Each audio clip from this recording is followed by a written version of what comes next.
Hello, আজকে কথা বলবো কিছু আবালদোচা ফলোয়ারদের নিয়ে। ঠিক আছে, ফলোয়ার বলতে হ্যাঁ এখানে কোনো পলিটিক্যাল নয়, বাট সোশ্যাল মিডিয়া ফলোয়ারের মতে বা সোশ্যাল মিডিয়া ফলোয়ারের নামে কিছু আবালদোচা পাবলিকদের নিয়ে। হ্যাঁ, বলছি না যে সবাই বা সমস্ত ক্রিয়েটারদের সমস্ত ফলোয়াররাই এরকম আবালদোচা হয়, বাট একটা অংশের মানুষজন এরকম আবালদোচা হয়। কি হয়েছে, একটা চ্যানেল বা একটা ইনস্টাগ্রামের আমি প্রোফাইল ফলো করতেছিলাম বা প্রোফাইল ফলো তাকে করে রেখেছি, এবং সেই রিলসটা আসতেছিল, তো রিলসটা আমি দেখলাম। সেই রিলসটা দেখার পরে আমি তাকে এবার যেহেতু আগে থেকে ফলো করে রেখেছি, আমি জানতাম যে তার লাইফস্টাইলটা কীরকম। আলটিমেটলি এই অ্যাকাউন্টটার নাম বলছি শর্মিষ্ঠা, এই মেয়েটার নাম হচ্ছে শর্মিষ্ঠা এবং আমার থেকে ছোট বয়সেও, তো তাই আমি শর্মিষ্ঠা বলেই তাকে বলবো। তো এবারে এর সঙ্গে হয়েছে কি, এ লাইফস্টাইল ব্লগ করতো, প্রত্যেক দিনও টিউশন পড়াতো, নিজে এসে রান্নাবান্না করতো, খেতো, আবার টিউশন পড়াতে যেত, প্রায় 5-6টা মিনিমাম, এছাড়া অনেক কটাই সে টিউশন পড়াতো। তো সারাদিনে তার সকাল থেকে উঠে সন্ধ্যায় ঘুমোতে যাওয়া অবধি সে যা যা করতো সেগুলো লাইফস্টাইলের মিনি ব্লগ বানিয়ে ইনস্টাগ্রামে পোস্ট করতো। হয় যেটা ফিমেল ফলোয়ারদের ক্ষেত্রে তো ফলোয়ার্স থাকে, ফলোয়ার্স গেইন করাটা খুবই সহজ, বাট তার একটা নেগেটিভ পয়েন্টও আছে, যেটা পরে আসছি, পরবর্তী ভিডিওর পোর্শনগুলোতে আসছি। তো হয়েছে কি, ভিডিওগুলোকে পোস্ট করতো। এবার রিসেন্ট ওর বিয়ে হয়েছে। এবার হ্যাঁ, এই বিয়েটা হঠাৎ করেই হয়েছে, তো হঠাৎ করেই সবাই জানতে পেরেছে, আমিও একজন যেহেতু ফলোয়ার আমিও জানতে পেরেছি, তার সাথে সবাই অনেকেই জানতে পেরেছে এরকম একটা ওর বিয়ে হয়েছে। এবার এর পরে কি হয়েছে, এর আগে তো সবাই খুব ভালো ভালো কমেন্ট করতো, আমি যতটুকু কমেন্ট সেকশন দেখে দেখেছিলাম। এর পরে কি হয়েছে সেটা ধীরে ধীরে আমরা বুঝতে পারি, বা ধীরে ধীরে আমি অন্তত বুঝতে পারি। তো এর কয়েকটা দুটো রিলস আমার কাছে এসছে ইনস্টাগ্রামে, যে দুটো পোস্ট করা আছে তার মধ্যে কিছু কিছু রিলসের কাট কাট করেও আমি দেখাবো আস্তে আস্তে। বাট হয়েছে কি, হয়েছে এটাই যে যেদিনই ওর বিয়ে করেছে জানতে পেরেছে, সেদিনই একগুচ্ছ ছেলে পুলে কমেন্টের সেকশনে ভাসিয়ে দিচ্ছে যে তুমি ধোঁকা দিলে আমাকে। আমার বিয়ের পর থেকে আমাকে প্রচুর বাজে বাজে মন্তব্য করা হচ্ছে, বিশেষ করে ছেলেরা করছে, আমি তাদেরকে ঠকিয়েছি। তুমি মানে মন ভেঙে দিলে, এটা একটা ইমোশনাল পয়েন্ট অফ ভিউ গেল। এবার অনেকে ওপর পার্সোনালি অ্যাটাক করা শুরু করেছে। আগের দিনকে আমাকে একজন বলেছে যে এতদিন আমি সিম্পাথি গেইন করার জন্য আমার আবার কথা বলেছি, আসলে আমার পুরোটাই নাটক ছিল।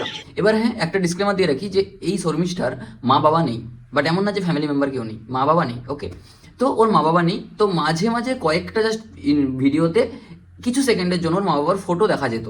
ঠিক আছে, তো এইভাবে এমন না যে ও কোনো রকম ভাবে সারাদিন ধরে কান্না করতো আমার মা বাবা নেই, মা বাবা নেই এরকম। তবুও ওকে এই কথাটা শুনতে হয় যে তুমি মা বাবা নেই বলে সিম্প্যাথি গেইন করেছো, তুমি এতদিন ধরে সিম্প্যাথি গেইন করছিলে শুধুমাত্র ভিউজ কামানোর জন্য, এইরকম কথাগুলো ওকে শুনতে হয়। এবার আমার এই পয়েন্ট অফ ভিউতে আসার আগে আমি একটা যেটা অবজার্ভ করতে পেরেছি, এই চ্যানেলে আমার ভিডিও 2019 থেকে ছাড়া। ঠিক আছে, তো আমি 2019 থেকে ভিডিও বানাই। হ্যাঁ, কনসিস্টেন্সি আমি রাখিনি, তাই আমার কিছু হয়নি, সেটা আলাদা টপিক, কাঁদতে বসবো না আমি অন্তত।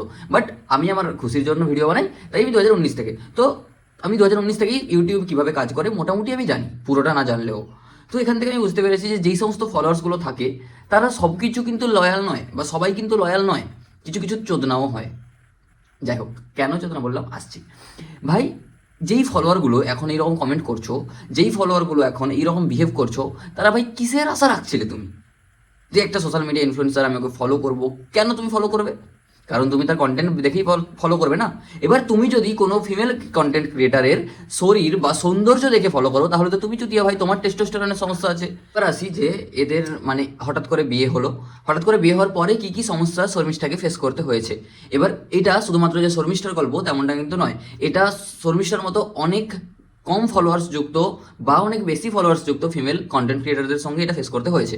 এখানে ওকে কমেন্টে শুনতে হয়েছে যে তুমি আমাকে ধোঁকা দিলে, তুমি আমাকে মানে বিট্রে করলে আমার সাথে, তুমি সিম্প্যাথি গেন করছো তোমার মা বাবা মারা গেছে বলে, তুমি সিম্প্যাথি গেন করছো তোমার এরকম ভিডিও বানিয়ে, শুধুমাত্র ভিউজের জন্য তুমি এরকম নাটক করছো। ইভেন শর্মিষ্ঠার যে হাজবেন্ড, তার প্রোফাইলে গিয়েও রীতিমতো গালাগাল প্রকাশ করেছে অডিয়েন্স বা ফলোয়ার। আর আমাকে যে এতগুলো মন্তব্য, বাজে বাজে মন্তব্য করছে, আমি বলতে চাই তোমরা আমাকে আনফলো করে আমার ভিডিও দেখো না, বাট আমাকে এরকম ধরনের মন্তব্য করবে না। আমার হাজবেন্ডের অ্যাকাউন্টে গিয়ে তাকে গালি দেওয়া হচ্ছে, কেন দেওয়া হবে? সে তো কোনো দোষ করেনি, আমরা বিয়ে থাওয়া করেছি বলে কি আমাদের দোষ? এবার আমার ওই আবালদোচা ফলোয়ারগুলোর কাছে প্রশ্ন, ভাই তোরা কেন ফলো করছিলি? এক্সাক্ট আমাকে বল যে কেন ফলো করছিলি।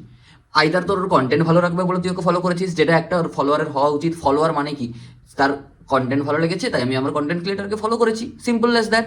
বাট না, এইরকম আবালদোচাগুলো ফলো করেছিল শুধুমাত্র ভাই আমি তো রাত্রিবেলা মেসেঞ্জারে মেসেজ করবো, আমি পটাই নিব, এরকম একটা টেন্ডেন্সি থেকে, যেটা শুধুমাত্র ওদের পিটুইটারি গ্রন্থি আর ওদের টেস্টোস্টেরনের ক্ষরণের প্রভাব, আর কিচ্ছু না। ভাই শোন, শর্মিষ্ঠা বা তার মতো কোনো কন্টেন্ট ক্রিয়েটার তোকে ধোকা দেয়নি, তোকে বলেও নি যে তুই তাকে কিছু একটা হেল্প কর।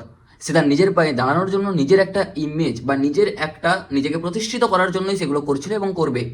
তুই আবাল দোচা যে তুই বেশি এক্সপেকটেশনস করে নিয়েছিলিস, কারণ তোর পিটুইটারি গ্রন্থি থেকে খুব পরিমাণে টেস্টোস্টেরন অথবা তোর স্ক্রোটাম থেকে খুব পরিমাণে টেস্টোস্টেরন ক্ষরণ হচ্ছিল প্রতি রাত্রে, তাই এটা বিশ্বাস কর আর এটা মান। আর ভাই তোদের সবাইকে আমি একটু বোঝাতে চাই ভাই, প্রত্যেকটা সোশ্যাল মিডিয়া ইনফ্লুয়েন্সার বা প্রত্যেকটা সোশ্যাল মিডিয়া কন্টেন্ট ক্রিয়েটার তারা টাকার জন্যই কাজ করে ভাই, তারা ভিডিও বানায় ভিউজের জন্যই। তুই যে কমেন্টে লিখছিস না যে ভিউজের জন্য সিম্প্যাথি এইসব করছে, ভাই ওরা ভিউজের জন্যই করে। আমিও একজন কোনো না কোনোভাবে কন্টেন্ট ক্রিয়েটার, কোনো না কোনোভাবে আমি সোশ্যাল মিডিয়ায় যেহেতু পোস্ট করি, তাই আমি একটা সোশ্যাল মিডিয়া কন্টেন্ট ক্রিয়েটার। আমি ভাই টাকার জন্যই করছি, সবাই টাকার জন্যই করে, কারণ এখান থেকে একটা বেস্ট ওয়েতে ইন্ডিপেন্ডেন্ট ভাবে কাজ করে টাকা ইনকাম করা যায়, তাই এটা টাকার জন্যই করে, ভিউজের জন্যই করে। তো এখানে লোকানোর তো কিছু নাই যে তুই ভিউজের জন্য করছিলি, তুই ভিউজের জন্য এখন বিয়ে করে নিয়েছিস। ভাই বিয়ে করে নিয়েছিস, সমস্যাটা কি তোর? তোর টেস্টোস্টেরন, তোর স্ক্রোটাম তুই সামলা না। সে বিয়ে করছে, সে তার জীবনে সুখী থাকতে চাইছে, সে তার জীবনে সুখী থাকছে, সে তার এবার সে বিয়ের পরেও নতুনভাবে কন্টেন্ট উপস্থাপিত করবে। তোর পছন্দ হলে দেখ, না পছন্দ হলে দেখিস না। এর মানে এটা না যে তোর টেস্টোস্টেরনের যেটা মানে ফেলবি সেটা তুই ওর কমেন্টে গিয়ে ফেলবি, সেটা তুই ওর হাজব্যান্ডের কমেন্টে গিয়ে ফেলবি। কেন ভাই? বাড়ি থেকে ন্যূনতম শিক্ষাটুকু পাওনি তুমি? নাকি বাড়ি থেকে শিশু শিক্ষা কেন্দ্র, অঙ্গনওয়াড়ি, খিচুড়ি ফিচুড়ি ছেড়ে ডাইরেক্ট তোমাকে ক্লাস 12-এ ভর্তি করা দিয়েছিল, আর 12-এ করোনা চলে আসছিল? এরকম ব্যাপারটা এরকম? ভাই এই চোদনামগুলো ছাড়। তোর যার কন্টেন্ট পছন্দ হবে না তুই তার কন্টেন্ট দেখবি না, তোর যার কন্টেন্ট ভালো লাগবে না তুই তাকে লাইক ফলো সাবস্ক্রাইব করবি না, নট ইন্টারেস্টেড করে দিবি ভাই। বাট তোর কোনো রকম কোনো ইয়ে নেই বা তোর কোনো রকম কোনো অধিকারই নেই যে তুই তার কমেন্ট বক্সে গিয়ে গালাগাল দিবি, তুই তার কমেন্ট বক্সে গিয়ে তার পার্সোনালি অ্যাটাক করবি, তার ফ্যামিলি নিয়ে কথা বলবি, বা তুই তার হাজব্যান্ডের কমেন্ট বক্সে গিয়ে কিছু করবি।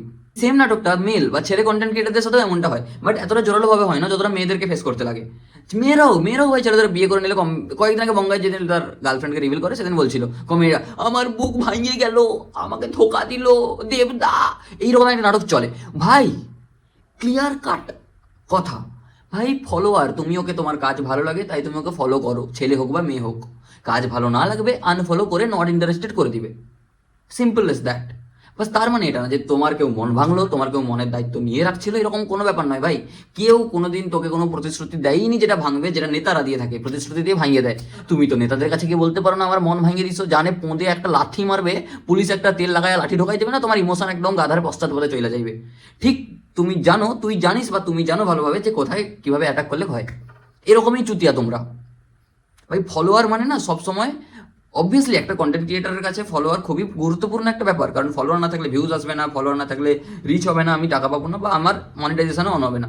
But that does not mean যে এরকম ফলোয়ার যে ভাই আমি আমার পার্সোনাল লাইফে কি করছি সেটাতে মাথা ঘামিয়ে আমাকে, আমার ফ্যামিলিকে সমস্ত অ্যাকাউন্ট খুঁজে সেখানে গালাগাল দেবে। ওগুলো ফলোয়ার না, ওগুলো চুতিয়া। আমার এই কয়েকজন ভিউজের মধ্যে যদি, ভিউয়ার্সের মধ্যে যদি কেউ দেখো তুমিও চুতিয়া, আর কিছু। তো এইরকম নোংরামো করাগুলো না বন্ধ করো।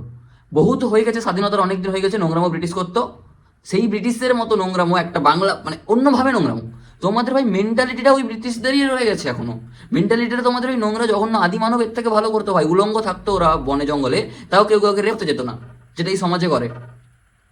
ভাই মেন্টালিটিটাকে চেঞ্জ করো। যে জীবনে খুশি থাকছে, যে জীবনে খুশি থাকতে চাইছে তাকে খুশি থাকতে দাও। আর তুমি যদি নিজে অসুখী থাকো, নিজে খুশি না থাকো, তোমার অধিকার নেই তুমি অন্যের খুশি নষ্ট করো।